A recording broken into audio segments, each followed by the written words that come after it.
Saya mau cerita kebenaran. 13 tahun saya menangis, 13 tahun saya mencari kebenaran, 13 tahun saya mencari seorang guru yang mursyid, yang bisa mengantarkan saya untuk menemukan kebenaran yang sejati. Dari kecil saya belajar sholat. Umur 19 tahun saya sudah hafiz Quran, karena bapak saya kiai. Semakin saya membaca Quran, semakin dalam membaca Quran, saya semakin tidak bisa tidur, semakin gelisah batin ini. Katanya Allah ada bersama dengan kita, lebih dekat kepada kita daripada urut leher kita, tapi kita belum bisa membuktikannya. Katanya Allah bersama dengan kita, tapi sholat saya selama itu tidak pernah bisa khusyuk. Rakaat demi rakaat dilakukan, tetapi apa yang saya ingat, apa yang saya sembah, saya tidak mengerti. Saya membaca Quran surat Al-Ma'un, ara'aital ladzi yukadzibu biddin, celakalah para pendusta agama.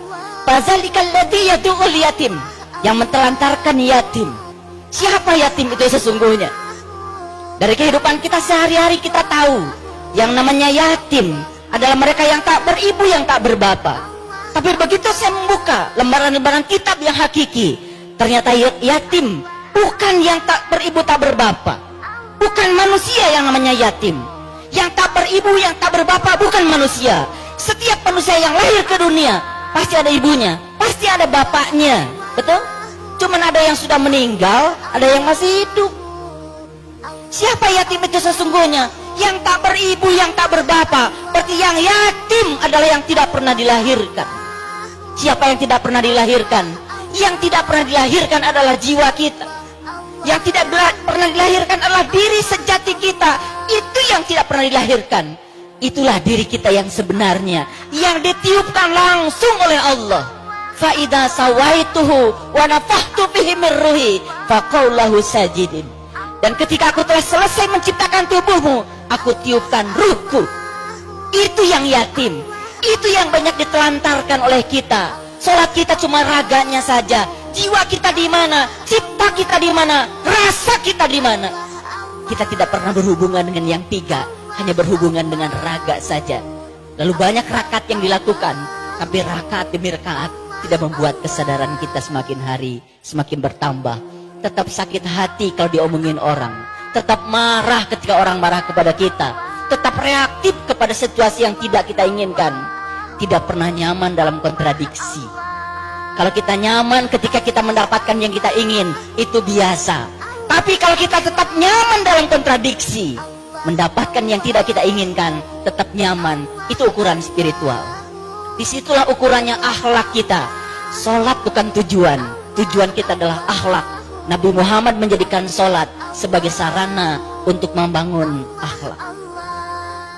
Saya bertemu dengan seorang guru yang mursyid, yang bisa mengajarkan cara meniti ke dalam diri, menemukan siapa diri saya, siapa Tuhan saya. Justru saya tidak menemukan di pesantren, tanpa menganggap rendah pesantren. Jadi kalau begitu, di mana sebetulnya ilmu agama yang sebenarnya itu ada? Saya cuma punya satu keyakinan, karena Allah dalam hadis qudsi mengatakan, para waliku ada di bawah naunganku, dan tidak ada mengenal seorang wali tanpa seizinku. Kewalian seseorang tidak akan pernah ditampakkan kecuali kepada mereka yang mencarinya, yang merindukannya. Saya cuma bisa mendoakan pada ibu bapak sekalian, semoga setelah ini bapak ibu bisa menemukan seorang pewaris ilmunya Nabi, yang bisa mengajarkan ilmunya Nabi. Seorang sahabat bertanya pada Rasulullah, ya Rasulullah, aku bahagia hidup sejaman dengan engkau, karena aku mendapatkan ilmu langsung dari tanganmu. Apa kata Rasul? Engkau bahagia karena hidup sejaman dengan aku, tapi jauh lebih bahagia umatku, kata Nabi, yang hidup tidak sejaman dengan aku, tapi mereka masih dapat ilmuku dari para pewarisku. Maka Nabi mengatakan, al-ulama warasatul anbiya. Ulama adalah mereka yang mewarisi ilmunya Nabi. Di mana ilmunya Nabi sekarang? Subhanallah.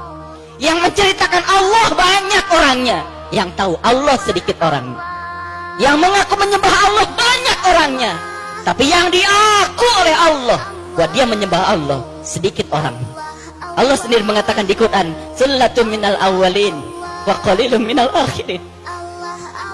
Yang beriman itu sebagian awalnya banyak, tapi setelah diseleksi oleh Allah tinggal sedikit. Makanya dalam Al-Kahfi dikatakan, tinggalkan kebanyakan orang, cari gua yang bisa memberikan keselamatan. Masuklah pada kelompok yang sedikit.